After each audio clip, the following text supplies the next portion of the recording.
Hi అండి, welcome to my channel. మన Telangana special పచ్చిపులుసు ఎట్లా తయారు చేయాలని చూపిస్తున్నా. ఇంకా ఆంధ్రలో అయితే పచ్చిపులుసుని ఉప్పు చారు అని అంటారంట. మన తెలంగాణలోకి అయితే మస్తు ఫేమస్ పచ్చిపులుసు. అయితే ఫస్ట్ అయితే చింతపండు నానబెట్టిన, ఉల్లిగడ్డ గీట కోసి పెట్టుకున్న, కరివేపాకు కంపల్సరీ చారు అన్నప్పుడు కరివేపాకు ఆ టేస్టే వేరు. కరివేపాకు ఆ మ్యాజిక్ చేస్తుంది. ఫస్ట్ అయితే మనం చింతపండు రసం గీట తీసి పెట్టుకున్న, చింతపండు రసంలో మనము చక్కెర అన్న బెల్లం అన్న వేసుకుంటే ఆ టేస్ట్ వేరే ఉంటుంది. ఫస్ట్ అయితే నేను చక్కెర వేసుకున్న, బెల్లం వేసుకోలేను.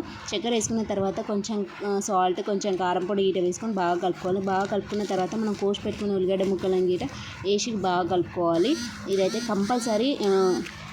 ఉల్లిగడ్డ ముక్కలు కొంచెం ఎక్కువనే ఉంటే బాగుంటుంది పచ్చిపులుసు అయితే. ఆ టేస్ట్ వేరే ఉంటుంది ఉల్లిగడ్డ వేసుకుంటే మాత్రం పచ్చిపులుసులో. ఫస్ట్ అయితే ఒక కడాయి తీసుకొని కొంచెం ఆయిల్ వేసుకొని, కొంచెం జీలకర్ర, ఆవాలు గీట వేసుకొని అవి కొంచెం వేగిన తర్వాత అవి ఎండుమిరపకాయలు గీట వేసుకోవాలి. అవి గీట కొంచెం వేగిన తర్వాత కొంచెం పసుపు, మనకి టేస్ట్ ఏంది పచ్చిపులుసులో అయితే ఇంగువ అయితే ఇంగువ వేసి స్మెల్ అయితే ఆ టేస్ట్ వేరే ఉంటుంది. ఇంగువ గీట వేసుకున్న తర్వాత కొంచెం పసుపు, కరివేపాకు గీట వేసుకొని వేసుకొని పచ్చిపులుసులు వేసుకుంటే మాత్రం మస్తు టేస్ట్ ఉంటుంది. వేడివేడి అన్నంలో మాత్రం ఈ పచ్చిపులుసు వేసుకొని తింటే మాత్రం పక్కన పకోడీ అన్న ఏదైనా పెట్టుకొని తింటే మాత్రం సూపర్ ఉంటుంది. ఇట్లాంటిది పచ్చిపులుసు మాత్రం ట్రై చేయండి, మస్తు టేస్ట్ ఉంటుంది. వీడియో మాత్రం నచ్చితే లైక్ అండ్ సబ్స్క్రైబ్ చేయండి.